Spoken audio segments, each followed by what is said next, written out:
Assalamualaikum warahmatullahi wabarakatuh. Waalaikumsalam warahmatullahi wabarakatuh. Rabbi shrah li sadri wa yassir li amri wahlul 'uqdatam min lisani yafqahu qawli. Teman-teman semua peserta diseminasi, pada saat hari ini saya sebagai calon guru penggerak angkatan 10 di SD Muhammadiyah GKB bersama Bu Rizka Nafilah yang nantinya juga akan melakukan di sesi 2. Kami memang diberikan tugas untuk menyampaikan ilmu yang kami dapatkan, terutama tentang budaya positif di sekolah masing-masing. Nah, budaya positif itu seperti apa? Sebelumnya saya kepingin tanya dari teman-teman ini dulu, yang namanya budaya. Budaya itu apa budaya? Yang sering dilakukan. Oke. Kebiasaan. Secara terus-menerus diperlakukan. Sip. Ada lagi yang mau menambahkan? Nilai yang dipercaya. Gimana? Nilai yang dipercaya. Nilai yang dipercaya dan akhirnya akan terus-menerus dilakukan setiap hari dan menjadi ciri khas dari sekolah, ya kan? Nah, itu budaya, atau bukan sekolah walaupun tidak di sekolah ya, namanya budaya. Jadi itu terus-menerus dilakukan karena kebaikan itu menjadi kebiasaan, kebiasaan menjadi pembiasaan, pembiasaan menjadi budaya, menjadi culture. Budaya positif sekarang. Budaya positif apa kira-kira? Sholat berjamaah. Contoh itu ya Bu Iva ya. Contohnya sesuatu yang baik yang terus dilakukan berulang-ulang dan itu sudah menjadi budaya dari satu institusi itu. Oke, next Pak. Nah ya, jadi hari ini kita akan memberikan menyebarkan pemahaman tentang budaya positif. Ada beberapa konsep inti budaya positif. Yang pertama yaitu tentang perubahan paradigma belajar kita dan ke siswa ataupun siswa belajar di kelas. Kemudian tentang disiplin positif, nilai-nilai kebajikan, kebutuhan dasar manusia, motivasi perilaku manusia, posisi kontrol diri, ini nanti yang akan kita pelajari, keyakinan kelas, dan segitiga restitusi. Namun sebelum saya masuk ke sini, izinkan saya memutarkan sebuah film pendek yang akan kita review bersama-sama dan kemudian nantinya bisa dituliskan di dalam paper sticky note yang sudah ada di depan jenengan semua. Minta bantuannya Pak. Volumenya saya cek dulu ya.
Oke, itu adalah sebuah film pendek yang insya Allah akan membuat kita menjadi merefleksikan diri. Tolong saya dibantu menuliskan satu pesan kita sebagai seorang guru itu seharusnya bagaimana. Silakan dituliskan di post-it-nya jenengan masing-masing. Pesan kita sebagai seorang guru itu seharusnya bagaimana kepada siswa-siswi Yang terlambat. ya, yang terlambat pasti. Atau kalau memang ini tadi kan bagian dari bagaimana siswa kita ini melanggar peraturan ya.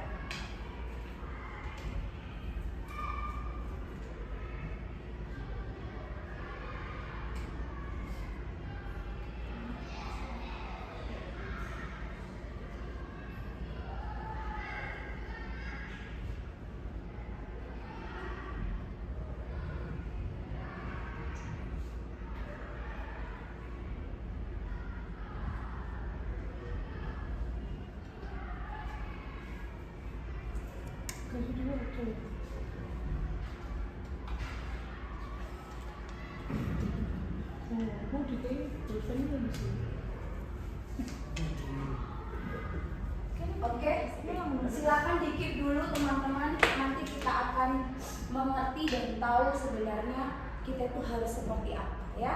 Oke, kita masuk ke dalam slide selanjutnya.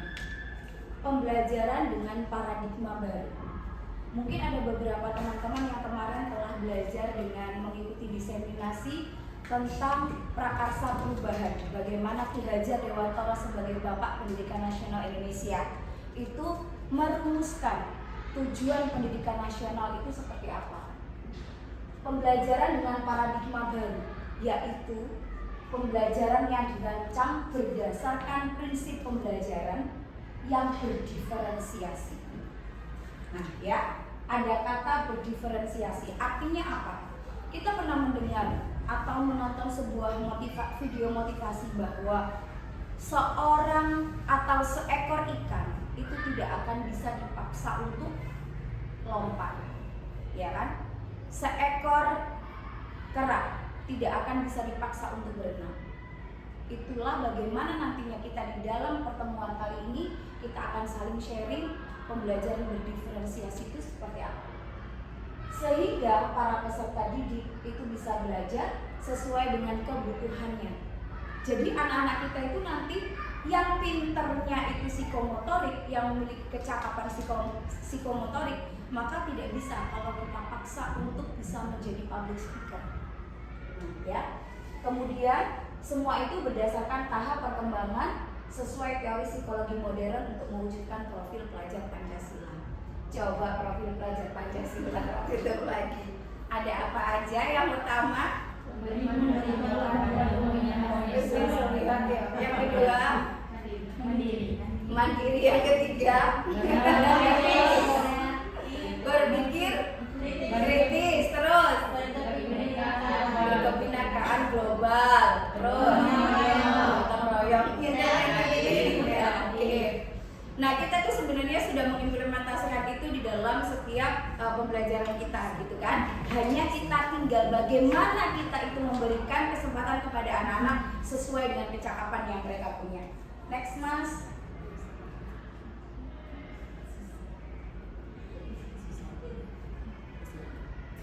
Ya. Nah, sekarang perhatikan di teori kontrol di subbab yang kedua. Kita itu sering miskonsepsi tentang teori kontrol.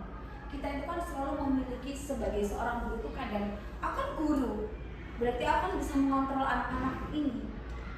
Kalau enggak, mereka akan semaunya sendiri, gitu kan? Nah, ilusi guru menghukum murid itu merupakan salah satu miskonsepsi tentang teori kontrol. Kita menghukum mereka seperti video yang tadi kita tampilkan, ya kan? Dan itu hukumannya udah berbau fisik. Insya Allah di sekolah kita dengan sekolah ramah anak kita nggak pernah melakukan itu, alhamdulillah ya. Yang kedua, ilusi bahwa kritik dan membuat merasa bersalah itu mampu menguatkan karakter. Awas, kita kan sering tahu gini loh, gara-gara kamu kan nggak ngerjakan, Bu Guru jadi pulang terlambat. Akhirnya nungguin kamu ngerjain dulu. Kamu enak nggak kalau misalkan pulangnya nggak bareng sama teman-teman? Anak akan menjadi terpojokkan dan merasa bersalah. Iya rek, gara-gara aku Bu Guru jadinya pulangnya terlambat. Kemudian ilusi bahwa semua penguatan positif, efektif dan bermanfaat. Contohnya gini, sayang selamat, siapa saja yang nanti bisa menyelesaikan tugas ini, Bu Iva kasih permen. Itu adalah penguatan positif. Berlomba-lomba menyelesaikan, ya kan? Mereka kan berlomba-lomba menyelesaikan, dia dapat permen. Kalau nggak dapat iming-iming, kira-kira mereka akan melakukan yang sama nggak? Sometimes mungkin mereka, halah kalau permennya kok nggak usah wis, kan kayak gitu. Kemudian ilusi bahwa orang dewasa berhak memaksa. Selesaikan, ayo tak diselesaikan. Nah, bukan berarti saya yang bicara di sini ini sudah 100% benar. Apa yang saya lakukan sebelum mendapatkan pembelajaran dari calon guru penggerak ini, saya pasti melakukan hal yang sama dengan jenengan. Terutama ketika memberikan reward kepada anak-anak yang duluan kerjakan, yang dapat nilai 100. Dan ternyata setelah belajar di CGP, saya tahu bahwa konsepsi teori kontrol yang seperti itu adalah keliru. Ya, selanjutnya Pak. Nah, merubah paradigma stimulus respon ke pendekatan teori kontrol. Contohnya, semua orang lihat air yang sama. Kita harus tahu bahwa setiap orang memiliki gambaran yang berbeda.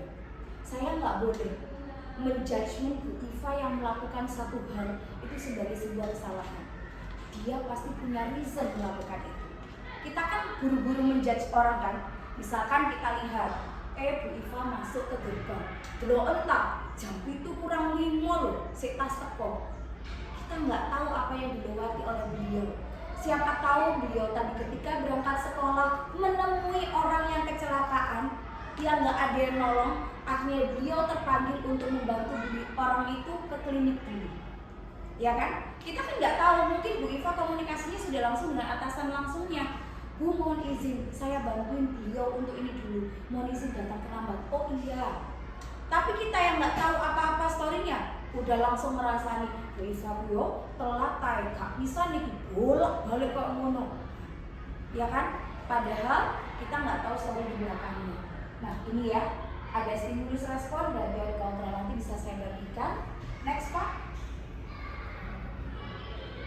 Sekarang kita masuk ke dalam, sebelum ke budaya positif, kita akan mengenal tentang disiplin positif. Arti kata disiplin. Nah, arti kata disiplin yang fresh graduate pasti paham. Yang dari SPD boleh di-sharingkan apa kata disiplin sebenarnya? Ngoreksi tepat waktu. Disiplin atau bukan? Disiplin. Bisa jadi disiplin ya. Kemudian kita datang tepat waktu, disiplin juga. Kita ke tempat sholat tepat waktu, disiplin juga. Jadi sebenarnya apa sih makna disiplin itu? Cara kita mengontrol diri. Bagaimana kita menguasai diri untuk memilih tindakan yang mengacu pada nilai-nilai yang kita hargai dan itu benar. Tuh. Kita berbuat disiplin bukan karena Bu Sari sudah ngingetin atau teman-teman yang lainnya kok mau mengingatkan koreksian, bukan karena itu. Tapi karena itu kesadaran dari dalam diri kita terhadap nilai-nilai yang kita hargai tentang diri kita sebagai seorang pribadi, seorang guru yang nantinya akan menjadi teladan bagi siswa-siswi kita. Disiplin positif itu merupakan salah satu cara penerapan yang bertujuan untuk menumbuhkan kesadaran dari diri kita sendiri atau seluruh peserta didik. Disiplin itu nggak bisa kalau dipaksa-paksa. Disiplin itu harus muncul dari kesadaran intrinsik. Motivasi itu dari dalam kita sendiri, tanpa adanya penghargaan atau reward seperti yang saya sampaikan, punishment dan bahkan hukuman kayak di film tadi. Oke, sekarang kita sebelum ke bab selanjutnya, bolehkah salah satu menyampaikan apa yang tadi ditulis setelah kita review film yang kita tonton? Silakan, present. Oke, Bu Iva. Menjadi pendengar yang baik bagi siswa saat ia berbicara, walaupun ia salah, karena tidak semua yang terlihat salah itu salah. Oke, kasih tepuk tangan dong. Yang salah itu terlihat salah itu nanti masuk ke segitiga restitusi. Terima kasih Bu. Sip, keren sekali. Sudah masuk ke sana ya. Oke, satu lagi. Minta tolong. Ya, oke Bu Il. Guru sebaiknya memberi ruang atau waktu kepada siswa untuk menjelaskan alasan kenapa. Misalnya dalam film tadi terlambat. Ya, kita lihat bahwa siswa itu tidak berbicara apa-apa dalam surat hukuman. Betul sekali. Terima kasih tepuk tangan yang ya. Jadi sebagai pendidik tujuan kita itu menciptakan peserta didik yang mempunyai disiplin diri sehingga mereka berperilaku bertanggung jawab terhadap apa yang dilakukan. Sebenarnya si anak tadi itu adalah anak yang bertanggung jawab karena dia itu punya tanggung jawab terhadap kakaknya yang memiliki kelebihan dari Allah gitu kan, dan dia harus merawat kakaknya, menitipkan kakaknya kepada orang yang dipercaya sebelum dia mendapatkan hak dapat ilmu. Nah seperti itu. Tapi orang lain yang melihat nggak tahu. Orang lain yang melihat itu kamu kus pokoknya terlambat aja bendino kan kayak gitu kan, duduk habis itu dipukul, duduk dipukul, duduk. Setelah Allah memberikan kesempatan kepada sang guru mengetahui apa yang sebenarnya terjadi, baru beliau bisa merefleksi diri. Dan itulah gambaran diri kita sebenarnya. Kita itu guru-guru menghakimi siswa yang melakukan pelanggaran dengan memberikan punishment. Next Pak.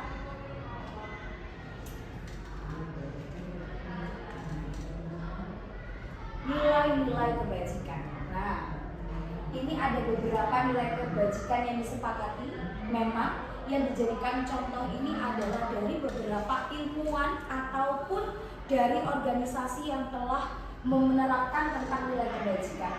Yang pertama, di profil pelajar Pancasila kita mengenal tadi, ya, ada profil pelajar Pancasila yang kita pelajari. Kemudian melalui AIPO, Primary Years Program, ini juga menjelaskan ada nilai kebajikan organisasi yang mereka tumbuhkan: toleransi, rasa hormat, integritas, mandiri, menghargai, antusias, empati, keingintahuan, dan sebagainya. Kita pastinya di sekolah kita juga punya nilai kebajikan, ya kan? Kemudian keterampilan hidup atau life skills, dapat dipercaya, hatinya tulus, gak belok-belok, menjadi pendengar yang aktif seperti tadi yang disampaikan oleh Bu Il, tidak merendahkan orang lain, memberikan yang terbaik dari diri. Itu adalah kemampuan life skill kita yang tumbuh di dalam diri kita sendiri. Nah sekarang saya minta tolong dituliskan lagi melalui post-it yang ada nilai kebajikan yang jenengan yakini itu ada di sekolah kita. Nilai kebajikan yang ada di sekolah kita. Loh itu ada di situ, tidak apa-apa. Mau dituliskan nilai kebajikan yang sudah benar-benar kita terapkan sebagai seorang guru dan kemudian kita transfer ke nilai kebajikan itu kepada siswa. Dan itu merupakan nilai kebajikan yang nantinya menjadi budaya positif di sekolah kita. Oke? Boleh silakan dibagikan di dalam post-it itu dituliskan nilai kebajikan yang sudah pernah kita berikan, contohkan kepada anak kita.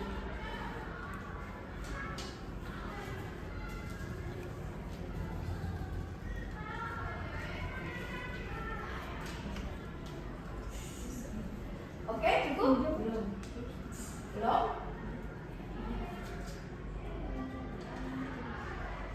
Dua aja enggak apa-apa. Ya, dua aja. Nanti kita akan saling menemukan kan dengan teman yang lainnya. Bisa jadi sama, bisa jadi beda. Jadi itu nilai kebajikan yang memang benar-benar sudah kita tanamkan kepada anak-anak, keluar dari diri kita dan menjadi nilai kebajikan organisasi. Oke, saya minta tolong Bu Asmaul, nilai kebajikan apa yang sekiranya sudah benar-benar menjadi nilai kebajikan sekolah kita? Beriman dan bertakwa pada Tuhan Yang Maha Esa, kemudian pendengar yang aktif. Pendengar yang aktif. Oke, sip. Beriman dan bertakwa kepada Tuhan Yang Maha Esa melalui kegiatan apa ya Bu? Banyak kegiatan yang bisa dilakukan terutama di sekolah kita, di antaranya sholat. Ya, oke. Dalam pembelajaran itu kan banyak sekali, walaupun pembelajaran non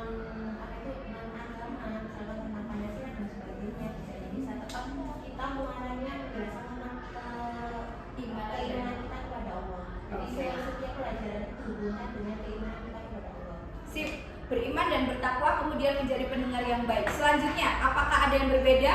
Mungkin dari Bu Vera. Gotong royong. Ya, gotong royong. Kegiatan apa yang sudah pernah dilakukan oleh anak-anak sebagai nilai kebajikan kita? Gotong royong ini contohnya membersihkan kelas bersama-sama, merapikan meja kursi sebelum sebelum pulang ya. Ya, dan itu sudah menjadi nilai kebajikan yang dimiliki oleh sekolah kita, tertanam kepada anak-anak. Mereka meninggalkan kelas itu tidak ada kursi yang berserakan, harus sudah diletakkan di atas meja. Satu lagi dong, mungkin bisa Ida. Nilai kebajikan apa? Disiplin. Anak-anak datang pagi meskipun ada beberapa anak yang terlambat. Oke, nilai kebajikan disiplin. Pasti sebuah lembaga atau organisasi menghendaki bahwa seluruh karyawannya, sekolah mengharapkan guru dan karyawan serta murid-muridnya datang dengan tepat waktu. Itu adalah merupakan contoh-contoh nilai kebajikan yang sudah kita pahami sebagai budaya di sekolah kita. Selanjutnya Pak. Nah, ini yang sangat penting. Kebutuhan dasar manusia.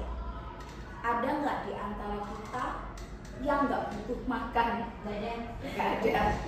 Apalagi saya, ya, walaupun nggak nasi tetap butuh makan. Kemudian adakah di antara kita yang kita itu kepengen banget disayangi? Semuanya, ya kan? Itu adalah masuk ke dalam kebutuhan dasar manusia. Akan ada. Kebutuhan dasar manusia adalah segala sesuatu yang kita lakukan untuk mendapatkan apa yang kita inginkan.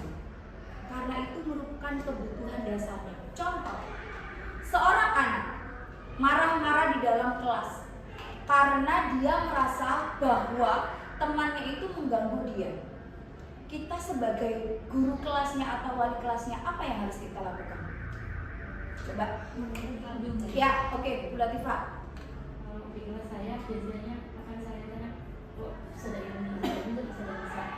ini ingat dulu saya, terus saya gantung sudah bisa, oke, saya nggak akan langsung berdiskusi dan bisa salah, tapi akan saya dengarkan dua-duanya dari posisi akhirnya dan kayak ada di Saling menerimanya itu dulu. temukan Informasinya harus diterima dari dua sisi. Kira-kira kalau kadang-kadang kalau kita hanya melihat satu sisi kan pasti nggak akan, pasti hanya jatuh menyalahkan satu anak saja. Tapi kan seorang anak yang dia harus butuh atau perlu waktu untuk berbicara seperti yang dibilang tadi kan. Ya. Kita nggak bisa langsung menjelaskan itu salah. Jadi beberapa anak itu harus kita dengarkan sedikit, Sebenarnya kebutuhan dasar apa yang dibutuhkan oleh pelapor? didengarkan. Butuh didengarkan, ya, butuh didengarkan. Oke. Selanjutnya, Pak. Inilah kebutuhan dasar manusia. Yang pertama, bertahan hidup. Kabeh menungso, human living things ya, itu pasti butuh untuk resistensi, kebutuhan untuk bertahan hidup, resiliensi. Makanan, pakaian, tempat tinggal, keamanan, kesehatan, itu kebutuhan dasar kita. Ada banyak kasus di luar, kita mendapati orang yang sangat emosi ketika rumahnya digusur. Berarti kebutuhan dasarnya itu sedang diganggu. Kebutuhan dasar untuk bertahan hidupnya itu sedang dirusak. Dia nggak dapat kebutuhan dasar itu, makanya dia marah. Ya, kontradiktif. Kemudian yang kedua, kasih sayang dan rasa diterima. Kita sebagai manusia pasti seneng dong kalau kita itu diterima oleh teman kita. Nggak seneng lah, pasti kita dalam satu lingkup kerja apalagi. Ada yang dikucilkan, ada yang nggak dibolok, apalagi anak-anak kita, ya kan? Anak-anak kecil, mereka nggak ngerti geng. Tapi aku loh nggak dibolok sama dia. Itu karena dia ada kebutuhan dasar kepengen diterima oleh kelompok tertentu. Ya. Kemudian berbagi, kerjasama, menjadi bagian dari kelompok. Kebutuhan dasar selanjutnya adalah penguasaan atau power. Nah, ini ada orang yang kepengen banget agar mereka itu masuk ke harga dirinya ya, keinginannya dianggap, kemudian dia kepengen memimpin, dia kepengen berprestasi, kepengen diakui dan didengar, itu berarti bagian dari kebutuhan dasar penguasaan seperti tadi kasusnya. Ya, kepengen didengar itu bagian dari kebutuhan dasar penguasaan. Selanjutnya kebebasan. Anak disuruh memilih salah satu, tapi akhirnya orang tua mengontrol. Apa materi ini tidak hanya bisa dilanjutkan diterapkan di sekolah, di rumah juga iya. Sebagai orang tua, sometimes kita itu menjadi kontrol yang luar biasa buat anak-anak. Ayolah dek, pilih sing iki lho. Mau makan malam di luar, kamu pilih apa dek? Aku pilih kue tiaw. Ojo, kamu pilih nasi goreng aja lho. Nah itu pun merupakan kebutuhan dasar yang tidak terpenuhi oleh anak. Hal yang simpel, dia berhak memilih apa yang dia mau. Itu adalah merupakan kebutuhan dasar mereka. Kemudian kesenangan, humor, antusiasme, bermain, tertawa. Contohnya, Bisa Ida lagi ngajar di kelas, tiba-tiba ada anak yang cekikian di belakang.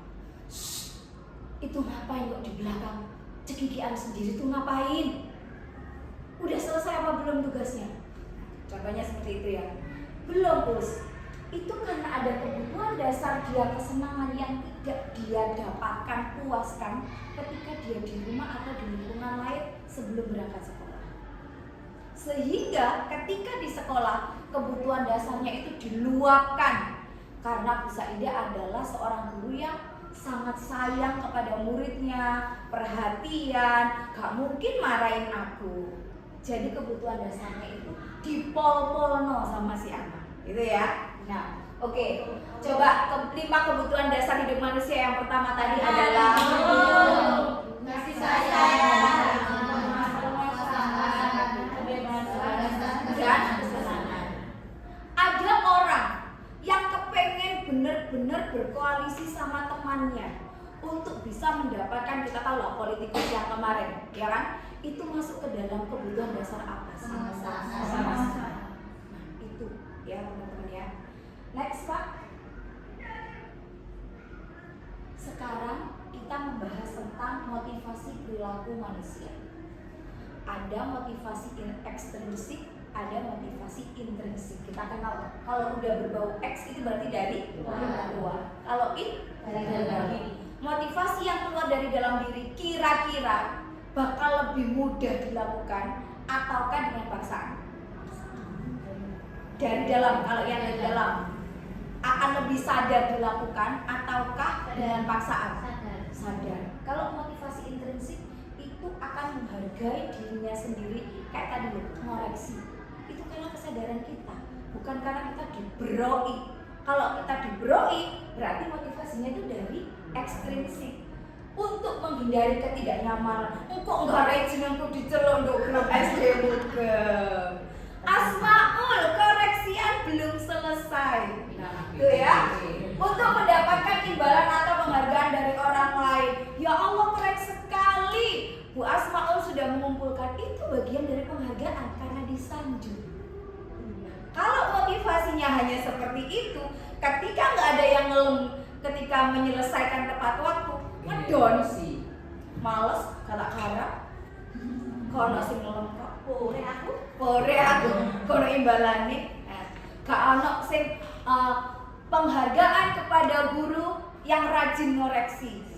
Pada saat hari guru, nah, itu kan ada ya, nah itu motivasinya kan berarti dari ekstrinsik itu. Pokoknya biar menghindari ketidaknyamanan, yang satu lagi biar dapat penghargaan atau imbalan pujian. Tapi kalau motivasi itu keluarnya intrinsik, mau ada hukuman, mau ada imbalan, semuanya tetap dilakukan dengan cara yang sama. Ngoreksi tepat, ya. Oke. Next, Pak. Ya Allah ya. Pak, next. Ya. Nah, oke. Ini teman-teman, kita sudah masuk ke dalam materi yang berbau bagaimana kita ketika menghadapi anak-anak kita itu bermasalah. Saya katakan bermasalah dalam tanda kutip ya. Sebenarnya mereka itu tidak bermasalah kalau kita menganggapnya tidak bermasalah. Tapi memang setiap hari pasti ada masalah yang timbul di dalam sekolah. Ada yang punya temannya modul, keren, disuek. Oh, isolasi itu loh tadi. Nah, ya kan? Masalah bukan? Masalah karena ada satu yang nggak nyaman terhadap perlakuan temennya. Lalu kita bagaimana sih sebagai seorang guru yang pengen disayangi oleh siswa, yang sesuai dengan prinsip pendidikan Ki Hajar Dewantoro, yang mulia itu yang seperti apa? Yang pertama ini kan ada macam-macam, ada hukuman, ada konsekuensi, ada yang namanya restitusi. Ya, kita lihat satu-satu. Hukuman tidak terencana, tiba-tiba, murid nggak tahu apa yang terjadi, nggak dilibatkan, bersifat satu arah, berupa hukuman fisik atau psikis, seperti film tadi. Ya kan? Apakah murid diajak bicara? Enggak. Apakah murid dilibatkan?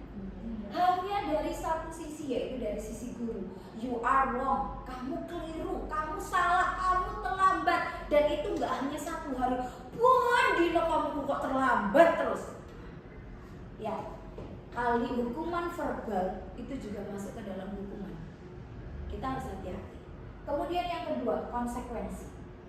Terencana, disepakati sesuai peraturan, murid tetap dibuat nggak nyaman. Sikap guru selalu memonitor murid ya, maaf ya, sikap guru selalu memonitor murid.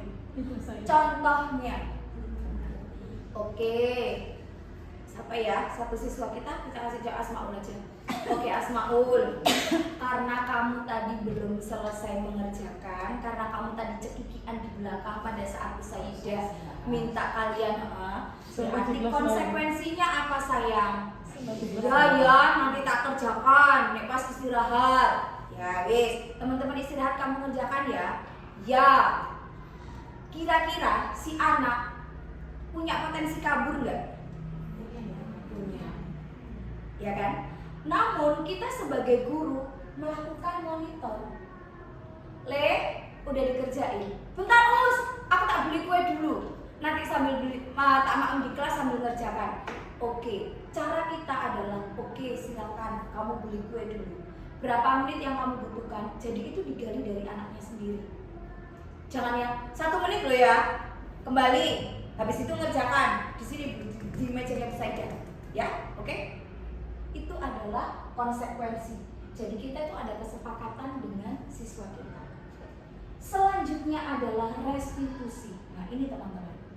Bagian inilah yang akan mengajarkan kepada kita bagaimana kita itu menghandle sebuah masalah dengan sangat bijaksana, menciptakan kondisi murid untuk memperbaiki kesalahan, proses kolaboratif agar murid mencari solusi sendiri. Itu tadi Sayyidah sama muridnya, sama Asmaul tadi sudah berkolaborasi, ya, walaupun dengan konsekuensi, tapi dia berusaha untuk menciptakan sebuah restitusi. Selanjutnya Pak.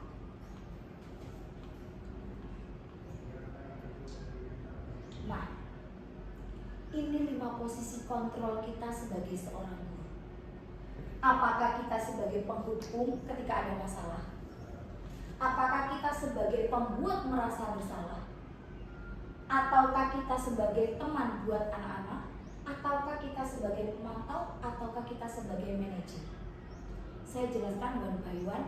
Monggo kalau memang nanti perlu dicatat silakan ya. Sebagai penghukum, salah satunya adalah di dalam film tadi.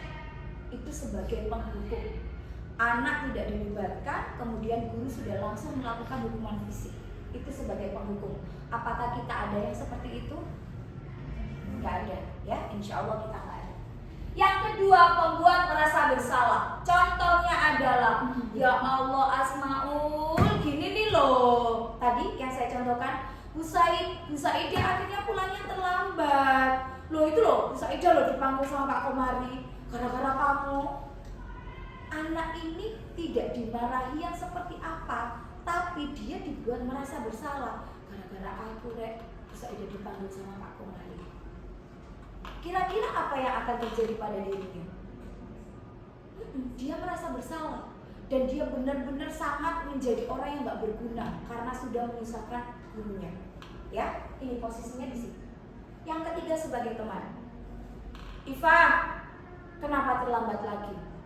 Iya Pak, bangunku kesiangan. Ya wis kali ini tak ampuni. Yo, oke yo, Pak Ibu aja duluan mana yo, oke? Tosik. Sebagai teman, ada percakapan yang menganulir tindakan negatif siswa. Itu seolah-olah itu dia teman dengan harapan Bu Iva berharap agar anak ini nggak mengulangi lagi. Tapi bagi si anak, alah kan coplek, tenang aja. Muga-muga mereka aku terlambat Bu Iva sedang melebu. Itu ya, teman. Kemudian pemantau. Kalau pemantau bagaimana? Seperti tadi, ketika Bu Saidah memberikan tugas kepada Asmaul, dilihat 1 hari ini udah begitu nggak sih anak ini? Ataukah 2 hari lagi Iva itu masih terlambat nggak sih? Terus dilakukan pemantauan dan kemudian dilaporkan kepada BPBK, Wakil Kesiswaan, Wakil Kurikulum. Bagaimana? Apakah Iva masih terlambat? Itu melakukan pemantauan. Dan yang terakhir adalah manajer. Ini adalah posisi yang diharapkan kita memiliki kontrol kepada anak-anak. Manajer di sini tuh kita sebagai coaching untuk mereka, ya. Kita sebagai coaching untuk mereka. Saya nanti akan berikan satu video bagaimana kita itu menyelesaikan masalah dalam posisi kontrol manajer. Next Pak. Paham ya teman-teman ya? Coba Pak, saya nggak apa-apa. Saya review. Nah ini contohnya ya. 5 posisi kontrol. Kasusnya Adi terlambat hadir di sekolah.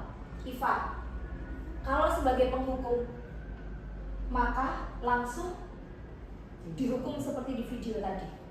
Kalau dia sebagai pembuat merasa bersalah, kita sebagai guru pembuat merasa bersalah. Adi, kamu ini bagaimana ya?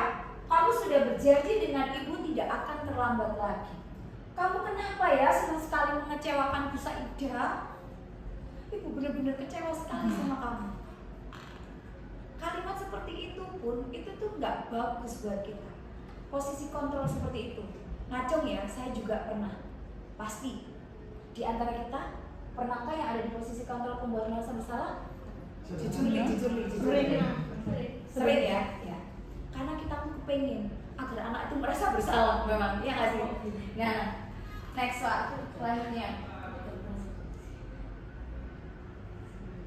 Oke, selanjutnya Pak. Nah, ini sebagai teman, ya sudah nggak apa-apa, duduk dulu sana. Nanti Pak Guru bantu. Kamu ini, gitu ya. Kamu ini kayak Iva tadi yang terlambat, kayak gitu. Kemudian memantau. Ya benar, nanti pada setiap jam istirahat kamu harus tinggal di kelas untuk menyelesaikan tugas yang tertinggal tadi. Tak tunggu ya, wis beliau jajan sik. Nanti hari ini kok belum balik. Iva, Asmaul ayo kerjakan.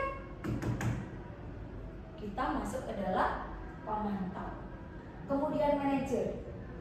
Kalau menghadapi anak yang terlambat, apakah besok akan ada masalah untuk kamu agar bisa hadir tepat waktu ke sekolah? Iva, masalah nggak kalau misalkan kamu tuh besok datang tepat waktu ke sekolah? Nah itu posisi manajer itu seperti itu, kalimat yang disampaikan kepada anak. Ya, kita sebagai guru sebaiknya itu di dalam posisi kontrol ini teman-teman. Kita pernah menjadi teman, oke lah sekarang ya mungkin kita bergeser sebagai pemantau. Berarti bisa ide tadi udah benar memantau anaknya untuk bisa menyelesaikan tugasnya. Dengan apa tadi? Dengan apa tadi materinya? Monitoring. Dan itu merupakan konsekuensi, ya kan? Tadi kan konsekuensi ya. Kemudian sebagai manajer, jadi kita itu mengembalikan kepada anak-anak. Sektalah, sampai nek gak ngerjakno apa nek koreksiane kemarin pas waktu ono masalah. Ya, itu kita sebagai manajer. Jadi orang itu akan menemukan solusi atas permasalahan dirinya sendiri. Next Pak.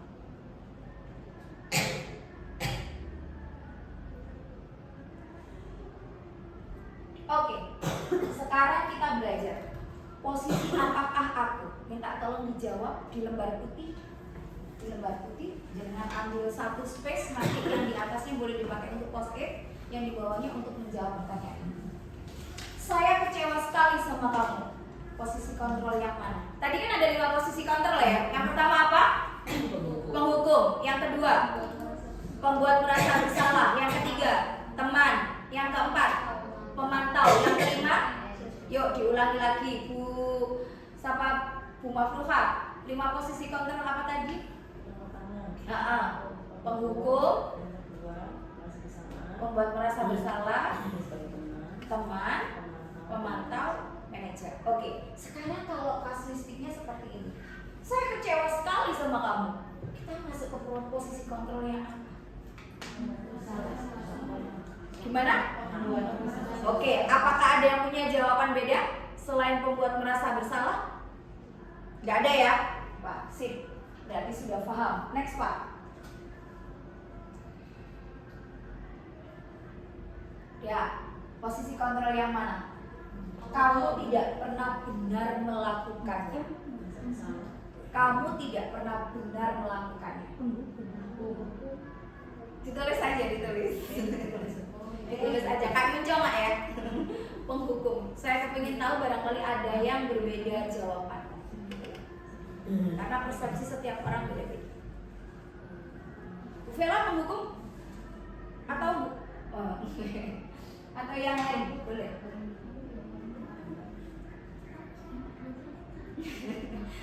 Kita itu pada saat CGP teman-teman, ketika ruang kolaborasi, kita itu sampai benar-benar kalau ucapannya kayak orang Solo, apakah itu masuk ke posisi kontrol penghukum?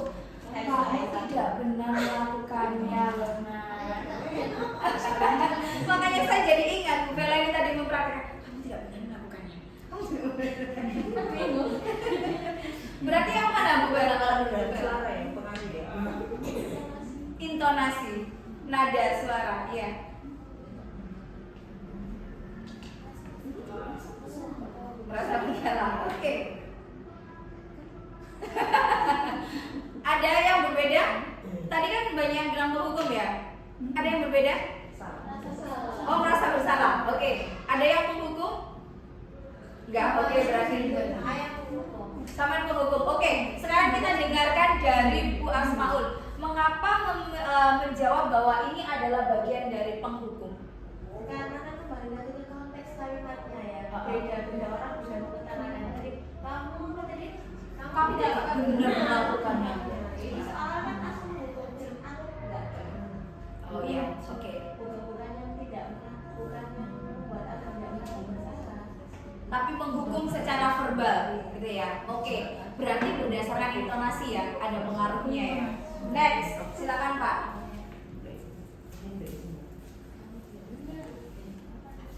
Nah, apa rencanamu untuk menyelesaikannya? Posisi kontrol yang manakah ini?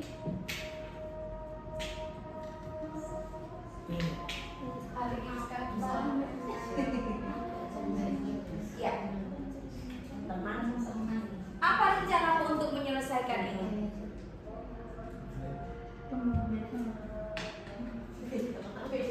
Oke. Siapa yang manajer angkat tangan? Oke. Ada yang lain? Teman?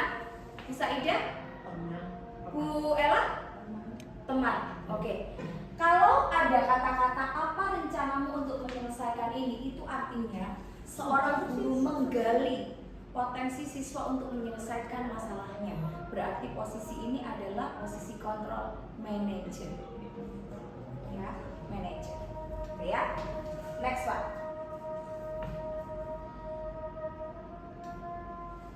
Nah, ayolah lakukan demi Bapak Ibu ya. Mana ini? Apa? Demi Bu Iva loh ya. Nah, itu selesai gitu ya. Oke, next Pak. Nah, nih sekarang kamu tidak pernah dapat nilai jika kamu tidak mengerjakannya. Iya. Yuk, silakan dijawab dulu. Kamu tidak pernah dapat nilai jika kamu tidak mengerjakannya. Penghukum.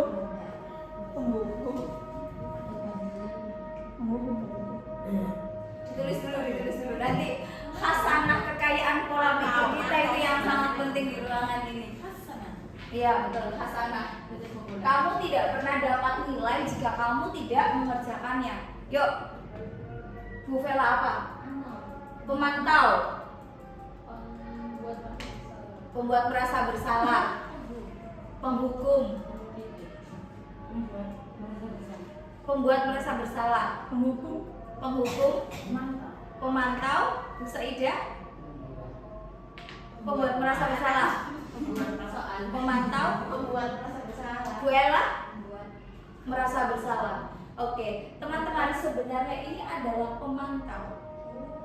Ya, jadi dia itu memantau kalau anaknya dapat nilai, mengerjakan itu dia akan mendapatkan nilai, sehingga dia itu mengingatkan kamu nanti nggak pernah dapat nilai kalau kamu nggak mengerjakan. Itu pemantau. Ya, kalimat memang untuk pemantau. Tapi kalau nadanya kamu nggak pernah dapat nilai kalau kamu nggak, bisa jadi itu penghukum, konteks apa yang disampaikan. Dan itu ketika kami di ruang elaborasi dengan instruktur dari pusat, dari Diktia, itu tuh benar-benar kita sangat diskusi tentang ini, terkait dengan intonasi, nada, bagaimana cara kita menyampaikan. Ya, next Pak.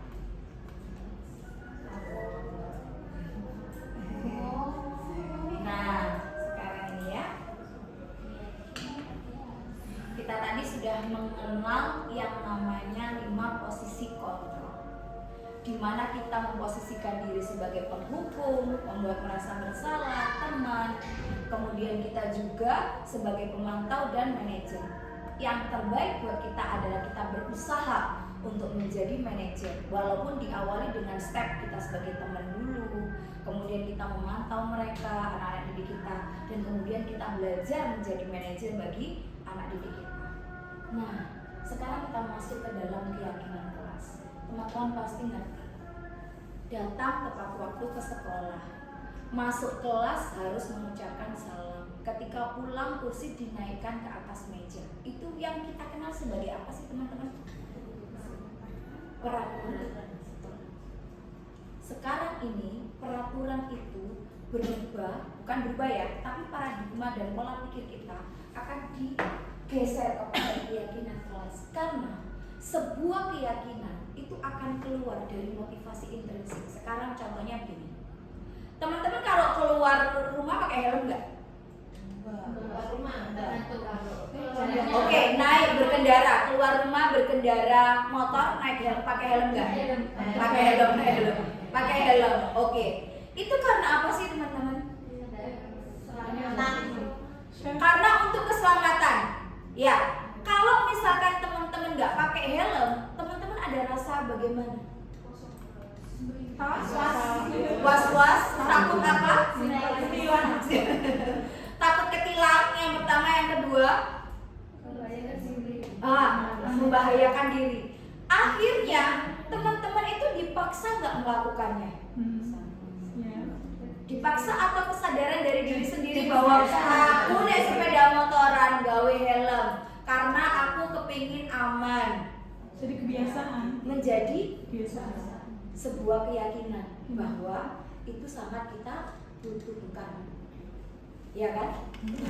Itulah keyakinan kelas. Beda ketika tadi awalnya memakai helm adalah sebuah peraturan, tapi ketika kita menyaksikan banyaknya kecelakaan yang menyebabkan kepala buncur dan sebagainya karena tidak dilindungi oleh helm ber-SNI gitu kan, akhirnya kita itu yakin, yes, saya butuh pakai helm. Itu keluar dari motivasi intrinsik atau ekstrinsik. Dari peraturan bergeser menjadi keyakinan. Nah, keyakinan kelas, mengapa sih kok bukan peraturan kelas? Silakan Kak, Kak Nurek. Oh salah.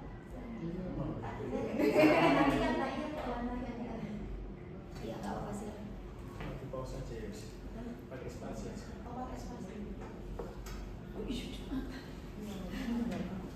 Untung enggak kebaktian. Mainnya pakai spasi. Nah ini teman-teman, pembentukan keyakinan kelas. Bentar ya. Oke, ya Allah.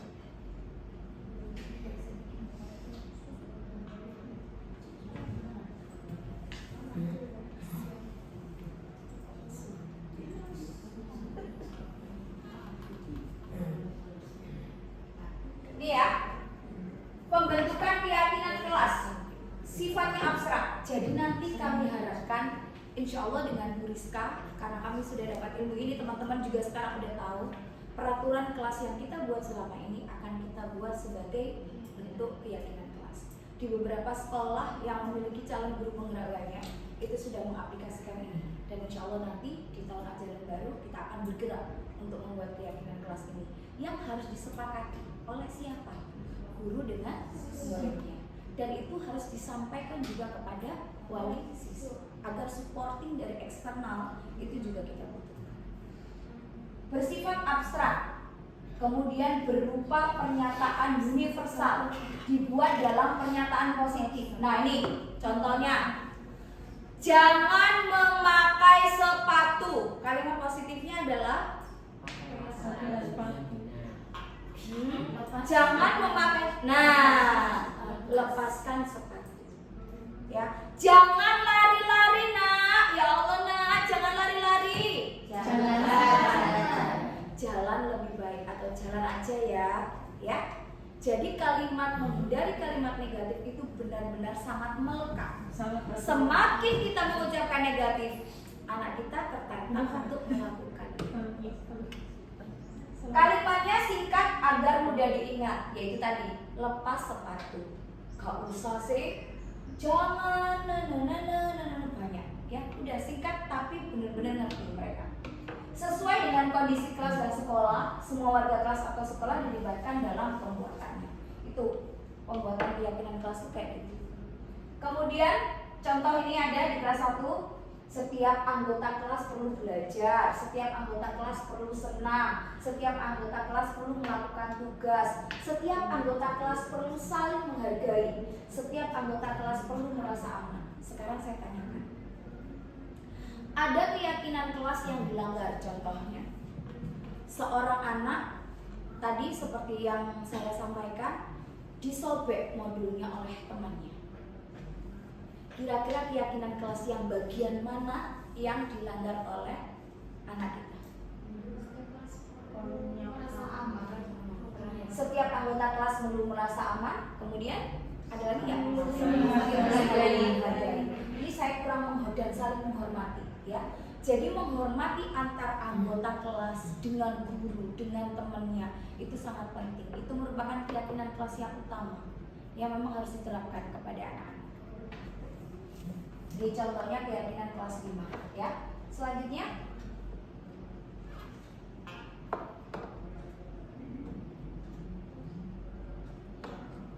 karena ini memang video. Nah, sekarang kita masuk ke sini teman-teman.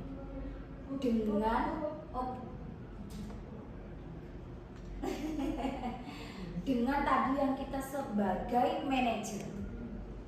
Kalau kita menghadapi masalah kepada siswa, itu kita perlu menerapkan yang namanya segitiga restitusi. Ini adalah langkah. Dengan BPPK juga mendapatkan ini, ya. Jadi kita sebenarnya sharing hari ini bersama-sama dengan beliau juga. Dialog yang dilakukan oleh guru agar menghasilkan murid yang mandiri dan bertanggung jawab. Jadi mereka itu menggali solusi dari mereka sendiri. Yang pertama, langkah pertama adalah menstabilkan identitas mereka dulu. Nanti kita lihat contohnya. Yang kedua, kita validasi tindakan yang salah. Kalau anak melakukan tindakan yang salah, itu jangan langsung dimarahi. Contohnya memvalidasi itu seperti apa? Iya, Bu Latifah tahu kok, kamu marah-marah ke Nisa. Itu hal yang wajar. Kalau misalkan Bu Latifah jadi ilmi, pasti Bu Latifah akan melakukan hal yang sama. Itu adalah contoh bagaimana kita memvalidasi tindakan yang salah. Jadi anak itu merasa bahwa kesalahan yang aku lakukan, ya kan tadi kan misalkan teriak-teriak gitu ya, teriak-teriak di dalam kelas, yang dilaporkan adalah ilminya. Bu, ilmi bu teriak-teriak di dalam kelas, marah-marah ke Nisa karena bukunya disobek. Kita validasi dulu tindakan yang salah itu tadi. Kenapa sih ilmi kok kamu teriak-teriak di kelas? Lah itu loh bu, modulku disobek sama Nisa bu. Iya, Bu Latifah pasti akan melakukan hal yang sama kayak ilmi. Kalau modul Bu Latifah disobek sama Nisa. Ya, untungnya Ilmi itu tidak melakukan hal yang lebih dari itu. Itu kalimat yang memang harus kita benar-benar terapkan untuk kita memvalidasi kesalahan anak. Selanjutnya adalah menanyakan keyakinan. Oke Ilmi, kira-kira keyakinan kelas mana yang tidak kamu patuhi atau yang kamu langgar? Nanti Ilmi akan ngomong sendiri. Tidak menghargai orang lain karena aku teriak-teriak di kelas, ya. Terus nanti Bu Latifah juga akan memanggil Nisa untuk mengkonfirmasi keadaan itu. Betul yang dilakukan Bu Latifah tadi. Saya tidak akan menerima cerita dari Ilmi aja. Saya harus mendengarkan dari sisi Nisa. Kenapa dia melakukan menyobek-nyobek? Kira-kira kebutuhan dasar apa sih yang diperlukan oleh Nisa sampai dia melakukan itu? Coba teman-teman kita analisis. Ada yang bisa? Boleh, silakan di-sharingkan. Nisa nyobek modulnya Ilmi. Kebutuhan dasar apa yang nggak dipenuhi sampai dia ngelakuin itu? Perhatian, kasih sayang. Dia nggak dapat itu. Tidak diterima. Bisa jadi berteman dengan Ilmi itu susah, jengkel. Dari situ Nisa kan digali sama Bu Latifah. Nis, kenapa sih nak? Kok apa modulnya Ilmi? Males Bu, tak jangan khawatir kak gelem, tak parani, mere, nang pindah kursi, jengkel lah Bu. Padahal mau tak traktir. Ya Bu Latifah pasti akan ngelakuin yang sama di posisinya Nisa. Kita harus gitu. Itu memvalidasi kesalahan yang mereka buat. Ya. Kemudian menanyakan keyakinan kelas. Nisa, kira-kira keyakinan kelas apa yang sudah kamu langgar? Apa kira-kira? Keyakinan kelas apa Nisa sampai berbuat seperti itu? Tadi ke teman-teman contohnya merasa dihargai, ya kan? Ya, gitu. Jadi saling menghargai antar anggota kelas dan juga semua anggota kelas harus merasa aman dan nyaman. Itu yang dilanggar keyakinan kelasnya. Next, Bu. Contoh menstabilkan identitas, ya. Nih kayak gini, contoh kalimatnya. Berbuat salah itu nggak apa-apa, nggak ada manusia yang sempurna kok. Itulah kita. Tapi kita nemui arek beras merasa sing salah. Bu Salidah, aku apa konseling? Muridku gitu, gitu kan? Sebenarnya dari dalam diri kita itu bisa menjadi konselor, karena kita yang dekat, yang tahu anak-anak setiap harinya. Saya juga pernah melakukan kesalahan kayak gitu. Sama kok nak, Bu Latifah juga pernah ngelakuin kesalahan yang sama kayak kamu. Datang terlambat ke sekolah kayak Iva. Pernah. Terus Bapak Ibu tidak tertarik mencari siapa yang salah, tapi Bapak Ibu ingin mencari solusi dari permasalahan ini. Seperti Bu Latifah tadi. Bu Latifah nggak pengen cari siapa yang benar, siapa yang salah, tapi Bu Latifah pengen cari solusi dari masalah kalian berdua. Ya. Kemudian kalian berhak kok merasa kayak gitu. Boleh ngerasa yang Ilmi, yang Nisa merasa karena nggak dihargai, ya kan? Yang si Ilmi merasa bahwa terganggu, akhirnya dia teriak-teriak di dalam kelas. Apakah kamu sedang menjadi teman yang baik buat dirimu sendiri? Ini tuh ditanyakan untuk menstabilkan identitas. Next, selanjutnya, ya dispasi aja nggak apa-apa. Nah, langkah kedua yaitu menvalidasi tindakan yang salah berdasarkan prinsip bahwa setiap perilaku berupaya memenuhi kebutuhan dasar manusia. Ya kan? Setiap orang melakukan kesalahan itu karena ada kebutuhan dasarnya yang nggak terpenuhi. Loh sih, wong iki kok berat, bro? Apa sebenarnya? Oh, ternyata dia kurang perhatian. Kebutuhan dasar perhatian itu nggak diperhatikan oleh teman-teman sekitarnya, makanya dia tuh cari perhatian. Berak bro nak jeruk kelas. Nah di situ kalimat yang bisa kita berikan, padahal kamu bisa loh lebih melakukan yang lebih buruk dari itu tadi. Berarti makasih ya, kamu cuma gitu aja melakukannya. Kamu nggak melakukan hal yang lebih buruk dari itu. Kamu pasti punya alasan untuk melakukan itu kan, Nisa? Iya bu, aku gak dibolong ilmu. Ya. Kemudian kamu patut bangga loh pada dirimu sendiri karena kamu tuh udah melindungi sesuatu yang penting buat kamu. Ilmi kamu, kamu harus bangga sama dirimu sendiri karena kamu tuh melindungi barang yang sangat penting buat kamu. Itu kan media kamu buat belajar, ya kan? Kemudian kamu boleh kok mempertahankan sikap itu, tapi kamu harus menambahkan sikap yang baru. Tuh, itu adalah salah satu contoh validasi tindakan yang salah. Next.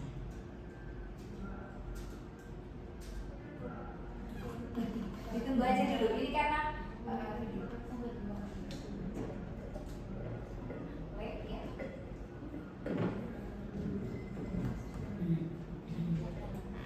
Nah, sekarang menanyakan keyakinan. Kalau anak sudah distabilkan identitasnya, kemudian kita lakukan validasi terhadap kesalahan yang dibuatnya, maka yang terakhir adalah menanyakan keyakinan. Berdasarkan prinsip teori kontrol, pada dasarnya setiap manusia itu termotivasi dari dalam dirinya sendiri. Anak-anak teriak-teriak melakukan kesalahan, mereka itu saja udah tahu kalau mereka salah. Mereka tuh hanya perlu digali bagaimana cara mereka tidak mengulangi kesalahan yang sama. Itu, ya. Apa sih yang bisa kita percaya sebagai kelas atau keluarga? Itu kalimat yang bisa kita sampaikan kepada anak-anak. Apa nilai umum yang telah kita sepakati? Ya, apa sih nilai-nilai keyakinan kelas yang sudah kita sepakati? Kan kita harus saling tolong menolong, kita harus menghormati bu, kita harus merasa membuat semua anggota kelas itu merasa aman dan nyaman. Nah, berarti ada keyakinan kelas kan yang kamu langgar? Itu menanyakan keyakinan mana yang dilanggar.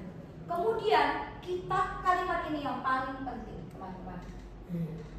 Kamu mau jadi orang seperti apa? Bukan dengan nada yang emosi ya. Kamu kemudian jadi apa? Bukan loh ya, bukan yang seperti itu. Kamu mau jadi orang yang seperti apa ke depannya sayang? Ya aku tuh kepengen bu, mungkin bukan jadi orang ya. Kamu nantinya itu mau melakukan hal apa? Itu juga boleh. Jadi ke depan, next stepnya itu harus keluar dari dirinya anak sendiri. Kita nggak boleh mengintimidasi, mengarahkan yang terlalu, biar mereka sendiri yang mencari informasi tersebut. Oke, next.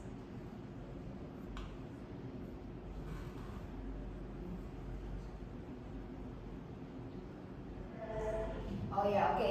Ini adalah contoh ketika saya mengambil video atas kasus ya, kasus yang tidak beneran tapi ini kasusnya adalah bagaimana Princess Sia, ini kelas 5 desain, itu seperti tadi, dia itu bukunya disobek oleh temannya dan kemudian dia teriak-teriak di dalam kelas sampai emosi yang luar biasa karena udah jengkel, sering digodain sama teman sekelasnya. Kemudian teman-temannya yang lain ngelihat si Inces kalap, dilaporkan kepada guru. Nah itu, ini adalah satu prosesnya. Oke teman-teman, kita skip aja video ini, kita ulangi lagi, coba kita ingat, kita refresh kembali. Kebutuhan dasar manusia tadi apa aja teman-teman? Bertahan hidup, kasih sayang, diterima, kemudian penguasaan. Oke, good. Terus kebebasan dan kesenangan. Itu kebutuhan dasar manusia. Ketika anak-anak kita bermasalah, itu berarti ada kebutuhan dasar yang tidak terpenuhi. Dan kita sebagai guru yang setiap hari tahu mereka, kita adalah ibu atau orang tua dari mereka di sekolah, maka kita harus punya posisi kontrol yang tepat. Coba 5 posisi kontrol tadi yang kita tahu.